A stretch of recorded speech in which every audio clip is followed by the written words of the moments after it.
cyane hanaruguru wa Kamwenge Fort Portal Road. Obuhereza bwa Millennium Sacco bushikira mu district ya Kamwenge kandi umukoro gwo kwakira itajeri gutandikire obw'abantu barukwemurukana bandi ebi byona bibire byebembirwe abareberezi owa East Rwenzori na Ankole Diocese kandi sakweji etongozibweho kada George Tunanuche ojwekire RDC okuturetera itajeri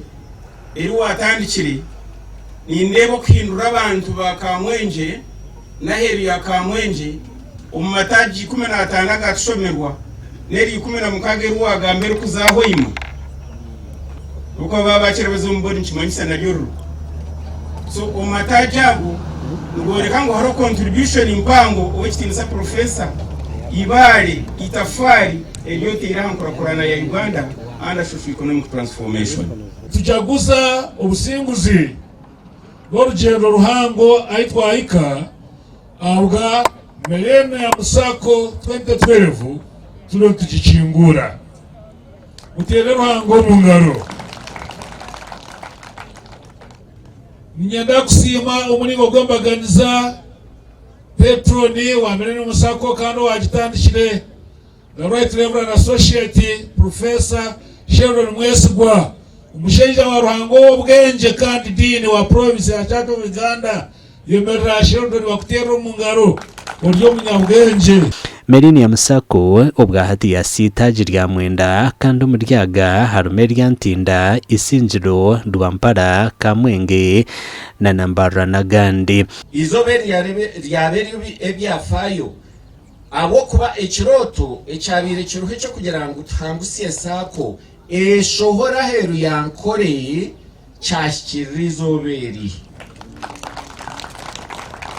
kandi abamwe babasa kugamba Bishop Sheldon kabasize kakozoro umurimo gw'amana nyenda kubagambira ngwizoberi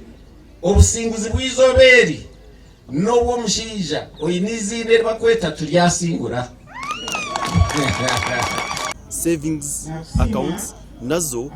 ezimwe tuzihera amagoba na wabikani to mwe to kuferwamo twine rone zebeka bingi kandi ezo zo kuzitwara nazo ntukereza mu tamu zo kushashuramo wori muhingi ntukereza kurigirira sizoni wori wa business ntukereza buri kwezi so nikirigirira cyo necyo wiziramo ejo mutano ekirya bankeji einamagoba gahanse munonga kandi na za rone zabo tuzerukucererwa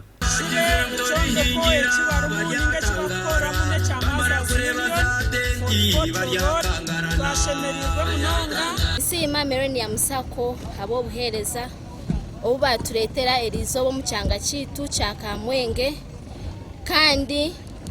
entwaza yabo najikunda no kuba gukora imirimo yabo okusevinga loans zabo buri kimwe cyo no kuba kutwaza na ura nabakunda amakuru agagasha kwa Anthony Twine.